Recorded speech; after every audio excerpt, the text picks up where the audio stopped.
Hi, good morning. അപ്പോൾ നമ്മുടെ ഇന്നത്തെ റെസിപ്പി ഒരു എന്താ പറയാ നമുക്ക് ചോറിന്റെ കൂടെയും കഴിക്കാം ചപ്പാത്തിയുടെ കൂടെയും കഴിക്കാം അങ്ങനെ നമുക്ക് ബ്രേക്ക്ഫാസ്റ്റിന്റെ കൂടെയും ലഞ്ചിനും ഡിന്നറിനും ഒക്കെ സൈഡ് ഡിഷ് ആയിട്ട് കഴിക്കാൻ പറ്റുന്ന നല്ലൊരു റെസിപ്പിയാണ് നമ്മുടെ തക്കാളിയും വഴുതനങ്ങയും ചേർത്തിട്ടാണ് ഈ ഒരു റെസിപ്പി തയ്യാറാക്കുന്നത് കേട്ടോ എന്താണെന്ന് വെച്ചിട്ടുണ്ടെങ്കിൽ അധികം മസാലകളൊന്നും വേണ്ട കുറച്ച് മസാലകളും കുറച്ച് ഇൻഗ്രീഡിയൻസും അധികം സമയവും വേണ്ട കുറച്ച് കാര്യങ്ങൾ ചേർത്തിട്ട് കുറച്ച് സമയത്ത് തയ്യാറാക്കാൻ പറ്റുന്ന വളരെ നല്ലൊരു റെസിപ്പിയാണ് നിങ്ങൾ ഇതുപോലെ തയ്യാറാക്കി നോക്കിയിട്ടില്ലെങ്കിൽ ഉറപ്പായിട്ടും ഒന്ന് തയ്യാറാക്കി നോക്കിക്കോളൂ തക്കാളിയും വഴുതനങ്ങയും വീട്ടിലുണ്ടെങ്കിൽ ഇന്ന് തന്നെ തയ്യാറാക്കൂ രാത്രി ഡിന്നറിന് ചപ്പാത്തി ആണെങ്കിലും ചോറാണെങ്കിലും കൂടെ കഴിക്കാൻ പറ്റുന്ന റെസിപ്പിയാണ് നമ്മുടെ തക്കാളി വഴുതനങ്ങ കറി അപ്പോൾ എങ്ങനെയാണ് തയ്യാറാക്കുന്നത് നോക്കിയാലോ നമുക്ക് നമ്മുടെ ഇൻഗ്രീഡിയൻസ് നോക്കാം നമ്മളിപ്പോൾ ഒരു വലിയ വഴുതനങ്ങ എടുത്തിട്ടുണ്ട് ചെറിയ വഴുതനങ്ങ ആയാലും കുഴപ്പമില്ല കേട്ടോ അത് രണ്ടെണ്ണം എടുത്താലും മതി പിന്നെ 3 തക്കാളി എടുത്തിട്ടുണ്ട് ഒരു സവോള എടുത്തിട്ടുണ്ട് 3 പച്ചമുളക് എടുത്തിട്ടുണ്ട് ഈ വഴുതനങ്ങ നമുക്കൊന്ന് നീളത്തിൽ കട്ട് ചെയ്തെടുക്കണം അതുകൊണ്ട് ഇതുപോലെയുള്ള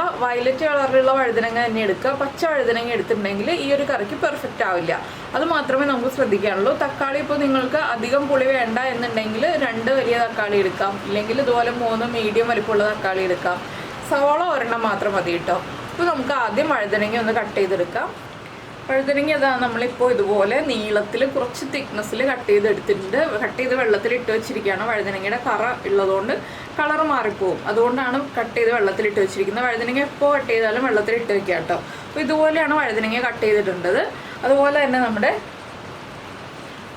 സവോളയും നീളത്തിൽ സ്ലൈസ് ചെയ്തെടുത്തിട്ടുണ്ട് ഇനി നമ്മുടെ കറി റെഡിയാക്കാൻ തുടങ്ങാം ഇത്രയും നമുക്ക് കട്ടിങ് ഉള്ളൂ പിന്നെ തക്കാളി ഇടയ്ക്ക് ഒന്ന് നീളത്തിൽ സ്ലൈസ് ചെയ്തെടുക്കുക അത് നമ്മുടെ വഴറ്റുന്നതിൻ്റെ ഇടയിലൂടെ ഒന്ന് സ്ലൈസ് ചെയ്തെടുത്താൽ മതി അപ്പോൾ നമ്മുടെ പാൻ ചൂടായി വന്നിട്ടുണ്ട് നമുക്ക് ഇതിലേക്ക് വെജിറ്റബിൾ ഓയിൽ ചേർത്ത് കൊടുക്കാം ഞാൻ വെജിറ്റബിൾ ഓയിലാണ് ചെയ്യുന്നത് വെജിറ്റബിൾ ഓയിലോ മറ്റേതെങ്കിലും ഓയിലോ ചെയ്യാം വെളിച്ചെണ്ണയിൽ ചെയ്യുന്നതിനേക്കാൾ ടേസ്റ്റ് മറ്റുള്ള ഓയിലിൽ ചെയ്യുന്നതായിരിക്കും അപ്പോൾ അത്യാവശ്യം കുറച്ച് ഓയിൽ വേണം കേട്ടോ ഈ ഒരു റെസിപ്പിക്ക് നമ്മളിതിലേക്ക് വെള്ളമൊന്നും ചേർക്കുന്നില്ലല്ലോ അതുകൊണ്ട് ഓയിൽ തന്നെയാണ് ബാക്കിയുള്ള കാര്യങ്ങളെല്ലാം നടക്കുന്നത് അപ്പോൾ ഓയിലൊന്ന് ചൂടായി വരട്ടെ അപ്പോൾ നമ്മുടെ ഓയിൽ ചൂടായി വന്നിട്ടുണ്ട് നമുക്കിതിലേക്ക് 1 ടീസ്പൂൺ കടുക് ചേർത്ത് കൊടുക്കാം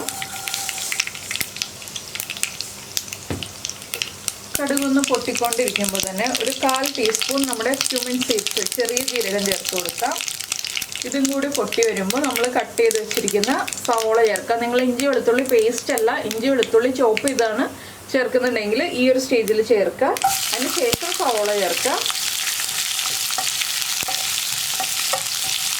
സവോള ഒന്ന് സോഫ്റ്റ് ആയി വരാനായിട്ട് നമുക്ക് കുറച്ച് ഉപ്പ് ചേർത്ത് കൊടുക്കാം സവോളയ്ക്ക് ആവശ്യമായിട്ടുള്ള ഉപ്പ് പിന്നെ ചേർക്കുന്നത് നമ്മുടെ പച്ചമുളകാണ് പച്ചമുളക് ഒന്ന് പകുതി സ്പ്ലിറ്റ് ചെയ്ത് ചേർക്കുന്നുണ്ട് ഇതെല്ലാം ചേർത്ത് നന്നായിട്ടൊന്ന് വഴറ്റിയെടുക്കുക ഒരുപാട് അങ്ങോട്ട് ബ്രൗൺ കളറായി പോകണ്ട ലൈറ്റായിട്ടൊന്ന് ബ്രൗൺ ആയി വരുമ്പോൾ നമുക്ക് ബാക്കിയുള്ള കാര്യങ്ങളൊക്കെ ആഡ് ചെയ്ത് കൊടുക്കാം അതുവരെ ഒന്ന് ഇളക്കി കൊടുക്കാം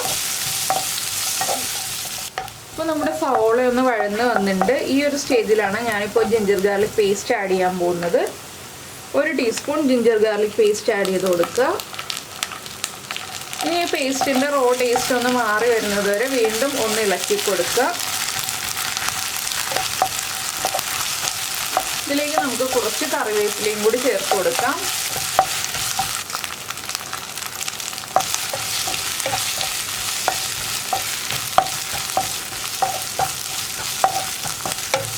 ഒരു മിനിറ്റ് ഒന്ന് ഇളക്കി കൊടുത്തിട്ടുണ്ടെങ്കിൽ ജിഞ്ചർ ഗാർലിക് പേസ്റ്റ് വേഗം തന്നെ കുക്കായി കിട്ടും അപ്പോൾ നിങ്ങൾ ആദ്യം ഒരു 3 അല്ലി വെളുത്തുള്ളിയും ഒരു ചെറിയ പീസ് ഇഞ്ചിയും ചോപ്പ് ചെയ്ത് ചേർക്കുകയാണെന്നുണ്ടെങ്കിൽ ഈ ഒരു ജിഞ്ചർ ഗാർലിക് പേസ്റ്റ് ഒഴിവാക്കാം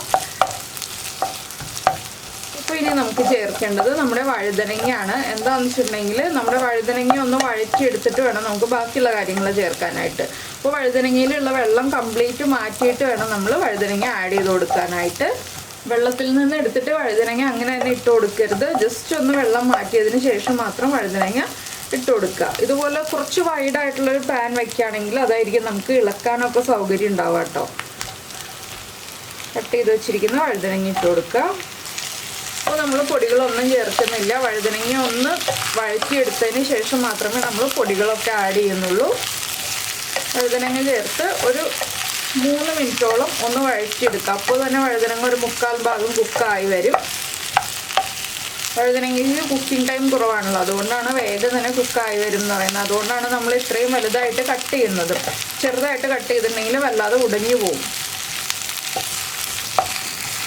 അപ്പോൾ ഞാനൊരു 3 മിനിറ്റ് ഈ വഴുതനങ്ങ ഒന്ന് ഇളക്കി കൊടുത്തുകൊണ്ടിരിക്കട്ടെ. അപ്പോൾ നമ്മുടെ വഴുതനങ്ങ നമ്മൾ ഇട്ട് കൊടുത്തിട്ട് ഒരു 3 മിനിറ്റ് ആയി. ഇനി നമുക്കിതിലേക്ക് പൊടികളൊക്കെ ചേർത്ത് കൊടുക്കാം. ആദ്യം നമ്മൾ ചേർക്കുന്നത് മഞ്ഞൾപ്പൊടിയാണ്. ഒരു 1/4 ടീസ്പൂൺ മഞ്ഞൾപ്പൊടി. പിന്നെ നമ്മൾ പച്ചമുളക് ചേർത്തിട്ടുണ്ട്. പച്ചമുളകിൻ്റെ എരിവുണ്ട്, അതുകൊണ്ട് തന്നെ 1/2 ടീസ്പൂൺ കാശ്മീരി ചില്ലി പൗഡർ. ഇത് കളറിന് വേണ്ടി മാത്രമാണ് നമ്മൾ കാശ്മീരി ചില്ലി പൗഡർ ചേർത്തിട്ടുള്ളത്. 1 ടീസ്പൂൺ മല്ലിപ്പൊടി, 1/2 ടീസ്പൂൺ ഗരം മസാലപ്പൊടി. ഇത്രയും ചേർത്തിട്ട് നമുക്കിനി നന്നായിട്ടൊന്ന് ഇളക്കി മിക്സ് ചെയ്യാം. ഈ പൊടികളെല്ലാം വഴുതനങ്ങയുടെ കൂടെ കുക്കായിക്കോളും. നമ്മൾ ഒരുപാട് സമയം ഇളക്കി കൊടുത്ത് കുക്ക് ചെയ്തെടുക്കേണ്ട ആവശ്യമൊന്നുമില്ല. ഇനി നമുക്കിതിലേക്ക് ചേർക്കേണ്ടത് തക്കാളിയാണ്. നമ്മൾ തക്കാളി നീളത്തിൽ കട്ട് ചെയ്ത് വെച്ചിട്ടുണ്ട്. വഴുതനങ്ങ കുക്കായിട്ടില്ല കേട്ടോ കംപ്ലീറ്റ്. ഒപ്പം തന്നെ നമ്മൾ തക്കാളി ചേർത്ത് കൊടുക്കുകയാണ്. എന്താണെന്ന് വെച്ചാൽ തക്കാളി ഉടഞ്ഞു വരണം, വഴുതനങ്ങ ഉടഞ്ഞു പോകരുത്. അങ്ങനെ ഒരു പർപ്പസ് ഉണ്ട് നമുക്ക്. അതുകൊണ്ട് തന്നെ നമുക്ക് തക്കാളി ഇപ്പോൾ ചേർത്ത് കൊടുക്കാം. തക്കാളി ഞാൻ എന്താ ഇതുപോലെ നീളത്തിൽ കനം കുറച്ചാണ് കട്ട് ചെയ്ത് വെച്ചിട്ടുള്ളത്. ഈ തക്കാളിയും ചേർത്ത് കൊടുക്കാം. ഇനി എല്ലാം ചേർത്തൊന്ന് ഇളക്കി മിക്സ് ചെയ്യാം. ഒരു 2 മിനിറ്റ് ഒന്ന് അടച്ചു വെക്കാം. നമുക്ക് തക്കാളി ഒന്ന് കുക്കായി കിട്ടാനായിട്ട് 2 മിനിറ്റ് അടച്ചു വെക്കാം. ഒരുപാട് സമയം അടച്ചു വെക്കേണ്ട, നമ്മുടെ വഴുതനങ്ങ ഓവർ കുക്കായി പോകും. അപ്പോൾ എല്ലാം ഒരുമിച്ചാക്കിയിട്ട് നമുക്ക് ചെറിയ ബർണറിലാണ് ഞാൻ ഈ ഒരു കുക്ക് ചെയ്യുന്നത്. അപ്പോൾ ചെറിയ ബർണറിൽ ഹൈ ഫ്ലെയിമിൽ വെച്ചിട്ട് തന്നെ കുക്ക് ചെയ്തെടുക്കാം. ലോ ഫ്ലെയിമിലേക്കൊന്നും ആക്കേണ്ട ആവശ്യമില്ല. ഇനി ഇതൊന്ന് കുക്കായി വരട്ടെ ഒരു 2 മിനിറ്റ്. അത് കഴിഞ്ഞ് നമ്മൾ തുറന്ന് വെച്ചിട്ടേ കുക്ക് ചെയ്യുള്ളൂ, അടച്ചു വെച്ചിട്ട് ഇനി കുക്ക് ചെയ്യില്ല. അപ്പോൾ നമ്മുടെ കറി നമ്മൾ അടച്ചു വെച്ചിട്ട് ഒരു 2 മിനിറ്റ് ആയി. തക്കാളിയൊക്കെ ഒന്ന് ചെറുതായിട്ട് വാടി തുടങ്ങിയിട്ടുണ്ട്. ഇതിലേക്ക് നമുക്കിനി ഉപ്പ് ചേർക്കണം. നമ്മൾ ആദ്യം സവോളയ്ക്ക് ആവശ്യമായിട്ടുള്ള ഉപ്പ് മാത്രമേ ചേർത്തിട്ടുള്ളൂ. ബാക്കി വെജിറ്റബിൾസിന് ആവശ്യമായിട്ടുള്ള ഉപ്പ് ചേർത്ത് കൊടുക്കുക. ഇനി നന്നായിട്ടൊന്ന് ഇളക്കി മിക്സ് ചെയ്യുക. അപ്പോൾ തന്നെ തക്കാളിയുടെ തൊലിയൊക്കെ വിട്ട് തുടങ്ങി കേട്ടോ. ഇനി നമ്മൾ ഇതുപോലെ തുറന്ന് വെച്ച് ഇളക്കി നമ്മുടെ തക്കാളി ഒന്ന് ഉടഞ്ഞു വരുന്നത് വരെ വേവിച്ചെടുക്കുക. ഇടയ്ക്കൊന്ന് തക്കാളി ഇതുപോലെ പ്രസ് ചെയ്ത് കൊടുക്കുക. ഉടഞ്ഞു വരാൻ ബുദ്ധിമുട്ടാണെങ്കിൽ ഇതുപോലെ ഒന്ന് പ്രസ് ചെയ്ത് കൊടുക്കുക. അപ്പോൾ തക്കാളി വേഗം തന്നെ ഉടഞ്ഞു വന്നോളും. വഴുതനങ്ങ ഉടഞ്ഞു പോവാതെ ഒന്ന് ശ്രദ്ധിക്കും വേണം. വഴുതനങ്ങ അധികം ഉടഞ്ഞു പോവാതെ വേണം നമ്മുടെ ഈ ഒരു കറി ഉണ്ടാക്കാൻ. അപ്പോൾ ഇതൊന്ന് കുക്കായി വരട്ടെ, തക്കാളിയൊക്കെ നന്നായിട്ട് ഉടഞ്ഞു വരട്ടെ.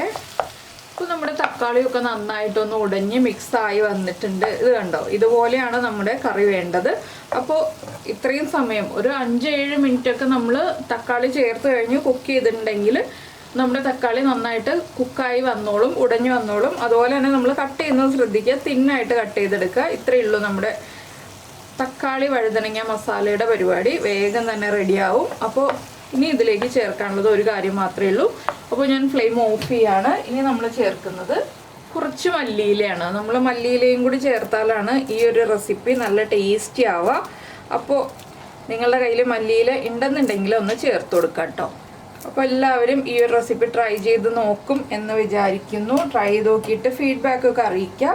ഇഷ്ടമായോ, ചപ്പാത്തിയുടെ കൂടെയാണോ ചോറിൻ്റെ കൂടെയാണോ കൂടുതൽ ഇഷ്ടപ്പെട്ടത് എന്നുള്ളതൊക്കെ ഒന്ന് നമ്മുടെ വീഡിയോയുടെ താഴെ ഒന്ന് കമൻറ്റ് ചെയ്യുക. അതുപോലെ തന്നെ നിങ്ങൾക്ക് ഇഷ്ടമായ റെസിപ്പി ആണെങ്കിൽ ഒന്ന് ലൈക്ക് ചെയ്യാൻ മറന്നു പോകരുത്. പിന്നെ നമ്മുടെ ചാനൽ ആദ്യമായിട്ട് കാണുകയാണ്, നമ്മുടെ വീഡിയോ പ്രസൻറ്റ് ചെയ്യുന്ന രീതിയൊക്കെ ഇഷ്ടമായി എന്നുണ്ടെങ്കിൽ നമ്മുടെ ചാനൽ ഒന്ന് സബ്സ്ക്രൈബ് ചെയ്ത് സപ്പോർട്ട് ചെയ്യണേ. സബ്സ്ക്രൈബ് ചെയ്യുന്നതിന് ഈ വീഡിയോയുടെ താഴെയുള്ള റെഡ് സബ്സ്ക്രൈബ് ബട്ടൺ ഒന്ന് ക്ലിക്ക് ചെയ്യുക.